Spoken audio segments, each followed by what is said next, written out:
impulso e quantidade de movimento. O início do movimento de um corpo depende da interação com outro corpo já em movimento. No chute de uma bola, por exemplo, o impulso que esta recebe depende da força do chute e do tempo em que o pé fica em contato com a bola. Para estudar o efeito de uma força, levando em consideração o tempo de aplicação, foi criada a grandeza de nome impulso. Consideremos um corpo sob a ação de uma força constante F durante um intervalo de tempo ΔT muito curto. Observe a figura. Sobre esse corpo está atuando uma força F horizontal e para a direita. Essa força vai permanecer em contato com o corpo durante alguns segundos, ou seja, um tempo muito curto, a partir do qual o corpo continua em movimento sem a ação da força. O impulso dessa força é dado por I igual a F vezes ΔT, onde I é o impulso, F é a força que foi aplicada durante um intervalo de tempo muito curto, e ΔT é o tempo em que essa força ficou em contato com o corpo. As características do impulso são: o módulo é dado por I igual a F vezes ΔT, a direção do impulso é a mesma direção da força, o sentido do impulso é o mesmo sentido da força F, e a unidade do impulso no sistema internacional é o Newton vezes segundo. Num gráfico de força versus tempo, o valor do impulso entre dois instantes é numericamente igual à área sobre a curva. Veja o exemplo. Na ordenada, a gente vai ter a força. Na abscissa, nós temos o tempo. Logo, o gráfico é um gráfico de força versus tempo. Observe o gráfico. A área que o gráfico forma é uma área conhecida de todos nós. É um trapézio. Então, logo, o impulso é numericamente igual à área formada pelo gráfico. Ou seja, em outras palavras, o impulso é numericamente igual à área do trapézio. Ou seja, se nós calcularmos a área do trapézio, automaticamente a gente já está calculando o módulo do impulso. Agora lembre-se, a figura sob o gráfico pode ter o formato de várias figuras geométricas, como por exemplo, trapézio, quadrado, triângulo, retângulo, ou até mesmo a composição de duas ou mais figuras. Se você observar essa figura do gráfico, você vai ver que essa figura ela pode ser considerada como uma composição de dois triângulos mais um retângulo, por exemplo. Na natureza, um corpo pode transmitir total ou parcialmente seu movimento a outros corpos. Por exemplo, um jogador de bilhar empurra o taco que bate na bola branca e, por sua vez, a bola branca bate na vermelha, transmitindo velocidade a esta última. O vento, por exemplo, empurra um barco à vela. O jogador de futebol chuta a bola que ganha velocidade em direção ao gol.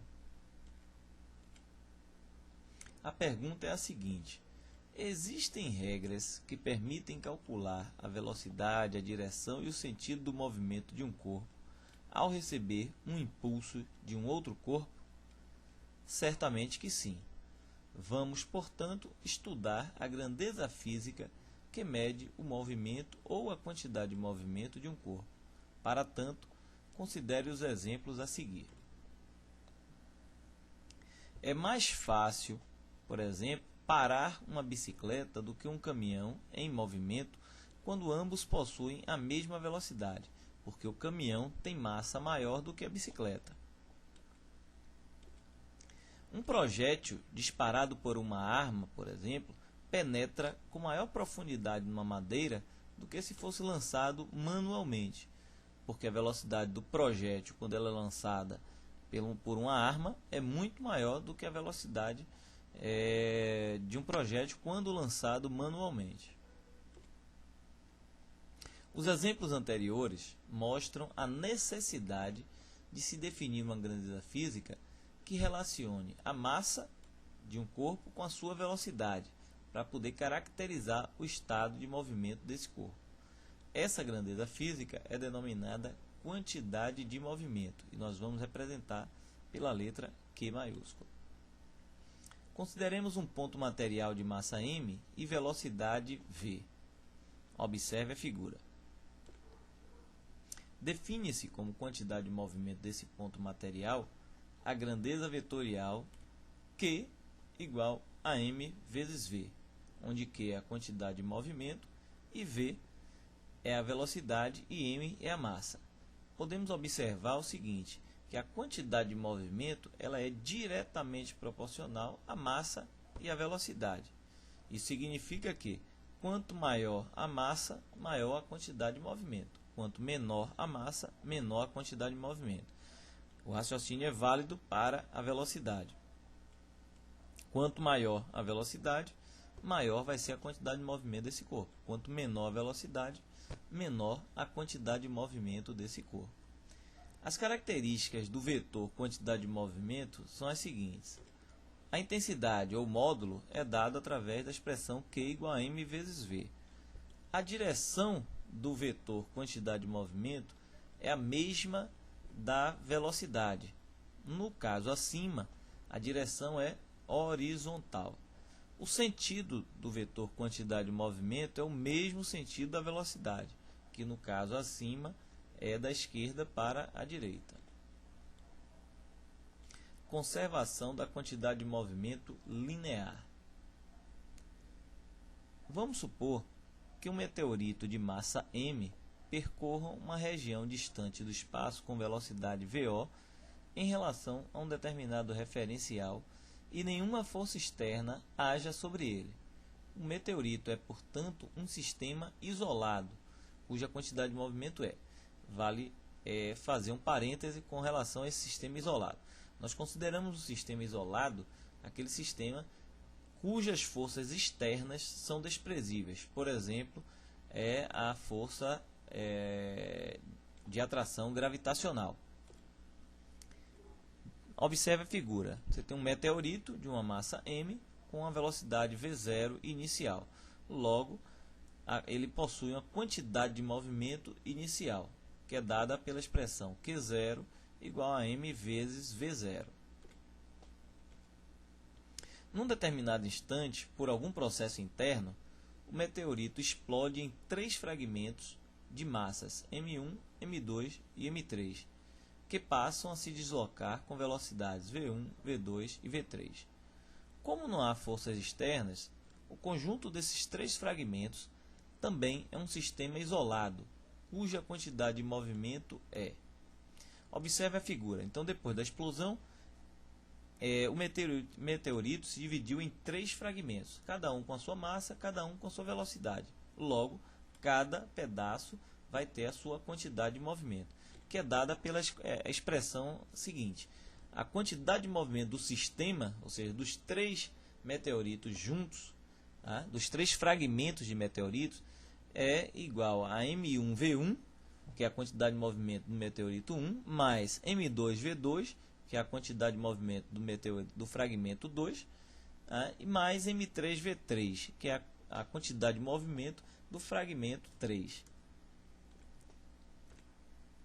Pelo princípio da conservação da quantidade de movimento, pode-se afirmar que a quantidade de movimento inicial do meteorito é igual à soma vetorial das quantidades de movimento dos seus fragmentos. Ou seja, a quantidade de movimento depois da explosão é igual à quantidade de movimento antes da explosão. Ou seja, a quantidade de movimento do sistema é igual à quantidade de movimento inicial, que é quando o meteorito estava ainda intacto. Conclusão: num sistema isolado, a quantidade de movimento total permanece constante. Teorema do impulso. A segunda lei de Newton pode ser expressa de um modo diferente. Por exemplo, Considere um corpo de massa m sob a ação de uma força resultante F constante na mesma direção da velocidade. Observe a figura. Estão lembrados da segunda lei de Newton? Força resultante é igual a massa vezes a aceleração. E lá da cinemática, estão lembrados? A aceleração é ΔV sobre ΔT. Se você substituir na fórmula, fica então F igual a m vezes ΔV sobre ΔT. Multiplicando aí, fazendo a proporção, produto meio pelo produto dos extremos, você vai ter que a força vezes o ΔT é igual a m vezes ΔV. Bom, então F vezes ΔT vai ficar m vezes o ΔV é a velocidade final menos a velocidade inicial. Então, F vezes ΔT é igual a m vezes VF menos VI. Fazendo o produto, você tem que F vezes ΔT é m vezes VF, que corresponde à quantidade de movimento final, menos m vezes VI, que corresponde à quantidade de movimento inicial. Logo, F vezes ΔT, vocês estão lembrados, corresponde ao impulso. Então, logo, o impulso é a quantidade de movimento final menos a quantidade de movimento inicial. Isso significa que o impulso, então, corresponde à variação da quantidade de movimento. Bons estudos e até a próxima.